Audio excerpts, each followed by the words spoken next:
হয় স্যাৰ, প্ৰথমতে আমি আলোচনা কৰি আছিলোঁ যে এইবাৰ যেটো বিধানসভা নিৰ্বাচন দিল্লীত তাত কংগ্ৰেছ আৰু অন্যান্য যিবোৰ দল আছে সেই দলসমূহৰ প্ৰদৰ্শনে কেনেকুৱাকৈ প্ৰভাৱ পেলাব।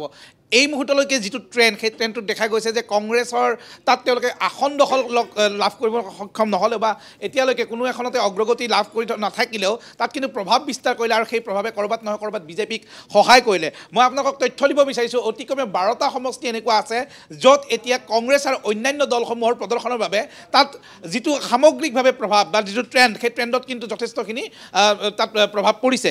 সমষ্টিবিলাকৰ ভিতৰত আছে বল্লীমাৰান, দিল্লী কেণ্টনমেণ্ট, দ্বাৰকা, গ্ৰেটাৰ কৈলাশ, জংপুৰা, কালকাজি, মদিপুৰা, ঠিক সেইদৰে ওখলা, পালাম আৰু কৌস্তভনগৰ। এই সমষ্টিকেইটাত আমি উল্লেখ কৰিছোঁ যে কিদৰে আচলতে পৰিৱৰ্তন হৈছে সমগ্ৰ বিষয়টো আমি আপোনালোকক এটা তথ্য দিব বিচাৰিছোঁ। কাৰণ আপুনি চাব বাৰে বাৰে সলনি হৈ আছে দৃশ্যপট, বিশেষকৈ কালকাজি তাত আতিশী মাৰ্লেনা এইটো পিছ পৰি আছে। আতিশী পিছ পৰি আছে, কিয় পিছ পৰি আছে?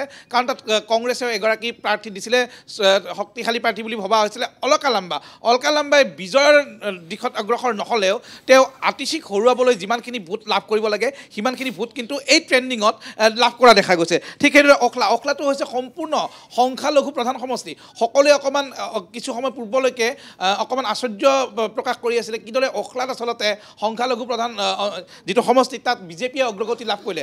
তাত বিজেপিয়ে মনীষ চৌধুৰী নামৰ যিগৰাকী প্ৰাৰ্থীক দিছিলে তেওঁ ভোট লাভ কৰিছে ওখলাত যথেষ্টখিনি। কিন্তু তাত AIIMৰ যিগৰাকী প্ৰাৰ্থী আৰু কংগ্ৰেছৰ প্ৰাৰ্থী তাত চাব 4গৰাকীকৈ হেভিৱেইট প্ৰাৰ্থী বুলি ক'ব লাগিব।